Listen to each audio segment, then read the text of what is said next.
that Mama told me. My friend, boy next door. You see, I used to play that, and I stopped playing it because there's a line in the second sort of verse which goes, and all the fish that lay in dirty waters dying, had they got you hypnotised. And you see, I grew up through the 70s, really, and at that time, that's what it was. The dirty rivers were dying. 150 years of industrial pollution had just taken out everything. And it got better. It got better.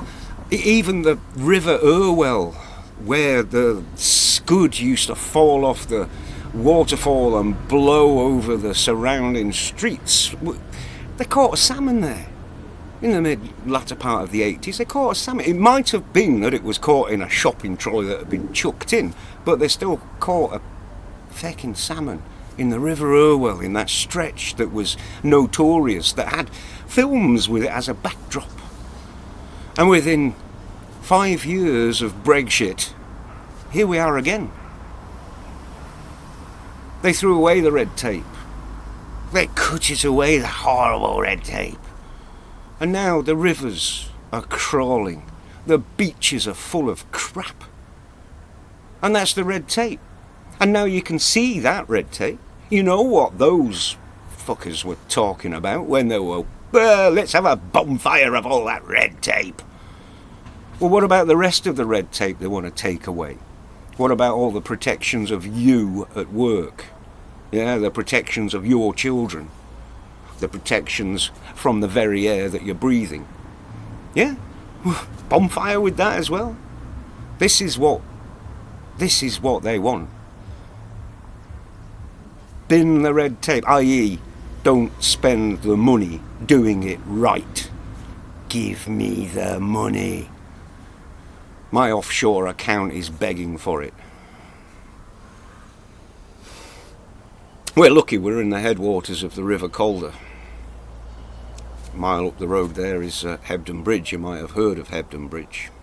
And we had our issues with climate change and the floods that were becoming ever more frequent, that were becoming ridiculous. 2015, we had a flood, and it was like 2 meters above the record height from the last flood. 2 meters. You imagine a 5 meter cube of water. Imagine the weight of that. Imagine the force of that. Those floods took buildings down. They took bridges out. And it's not going to get easier. And it's not going to get less. And once the river's carrying those debris, it's like carrying its own fecking battering ram to take down the next bridge, house, road. But we were lucky. Here, Mythenroyd, Hebden Bridge, up to Todmorden. We got the last of the European Development Fund's handouts. You know, the Tories don't like handouts, bad thing. And we've got some flood defences there that, I tell you, when they're breached, we're done. The whole valley's gone. But all it's really meant is that those Conservatives down the river and out through Selby, through York, they inherit the waters that we get rid of ever quicker, and all the debris that they're carrying, and they ain't got defences. And they're already seeing it every time we get an event. I stand there at that bridge and look at it and I think, my goodness, we're not going to flood. It's nowhere near the top. And then I read reports from further on down the channel, and yeah, they're flooding.